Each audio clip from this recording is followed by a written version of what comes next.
Hello दोस्तों, नमस्कार। आज हम डिस्कस करेंगे Sidgwick theory in the coordination compound. तो what is the Sidgwick theory, आज हम अच्छे से डिस्कस करेंगे कोऑर्डिनेशन कंपाउंड में।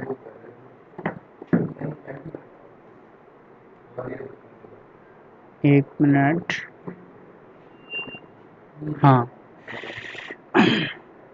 ये कोऑर्डिनेशन कंपाउंड के बाद आती है सिज्विक थ्योरी की एक्सप्लेनेशन। हाँ, ठीक है। हम लोग बात करते हैं कि देखो, कोऑर्डिनेशन जो कंपाउंड होते हैं उनको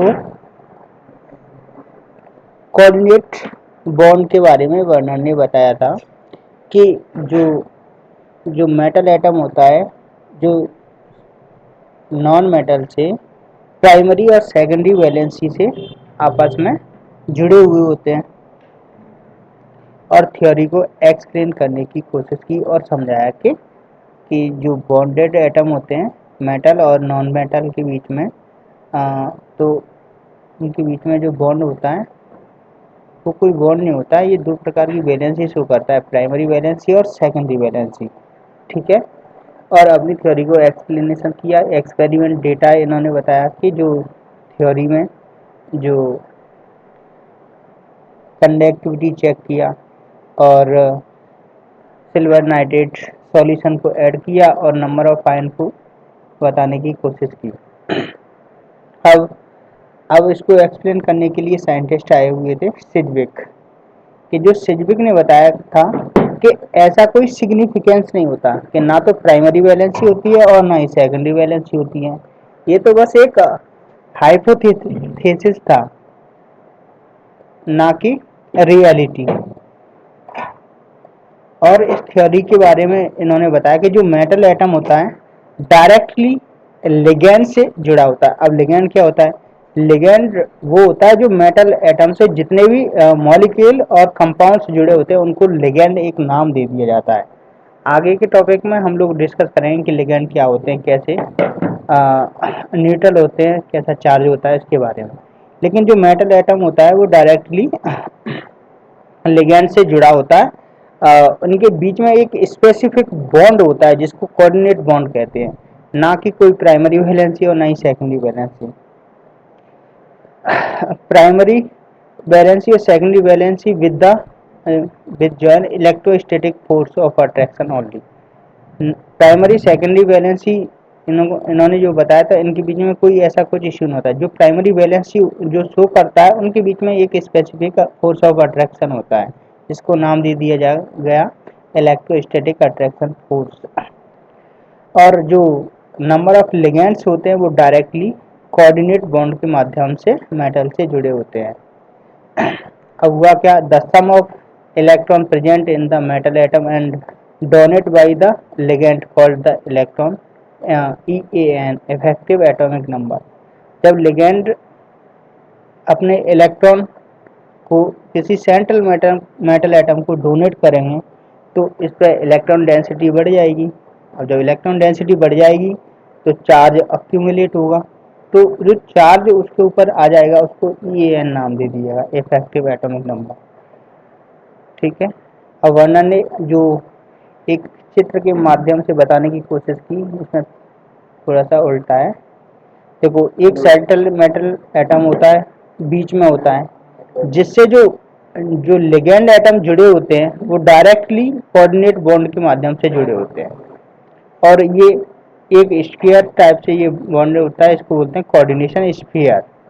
देखो, ये सेंट्रल मेटल एटम है और इस सेंट्रल मेटल एटम कोबाल्ट से क्या जुड़ा हुआ है? लिगेंड, ये नाम दे दिया।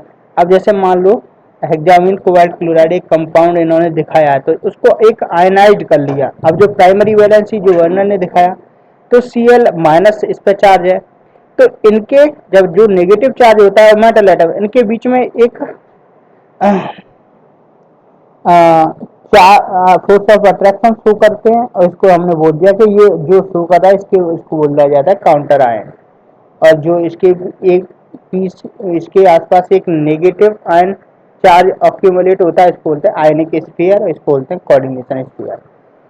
बर्नर ने बस इतना ही वो सॉरी सिजविक ने बस इतना ही बताया कि प्राइमरी वैलेंसी और सेकेंडरी वैलेंसी ऐसा कुछ नहीं होता है, इनके बीच में एक फोर्स ऑफ अट्रैक्शन होता है और जो मेटल और लिगेंड डायरेक्ट आपस में जुड़े होते हैं वो बाई द कोऑर्डिनेट बॉन्ड के माध्यम से जुड़े होते हैं। और इस थ्योरी को एक्सप्लेन करने की कोशिश की और एक्सप्लेन किया, ठीक है, इसी को बोलते हैं सिजविक थ्योरी। अब इन्होंने बताया कि जो कंपाउंड फॉर्मेशन होगा वो स्टेबल है या अनस्टेबल है, तो हम निकालने की कोशिश करेंगे। जैसे हमने ये देखा है कि जैसे कोबाल्ट हेक्साअमीन, अच्छा ठीक है, ये हेक्साअमीन कोबाल्ट क्लोराइड, इन्होंने देखिए इसको आयनाइज कर लिया। अगर कोबाल्ट NH3 ये न्यूट्रल होता है, +3 चार्ज है, अगर चार्ज देखेंगे तो इस पर अगर आ जाएगा तो +3 को उधर भेजेंगे तो -3 आ जाएगा। तो ऑक्सीडेशन स्टेट इसकी जो शो करेगी,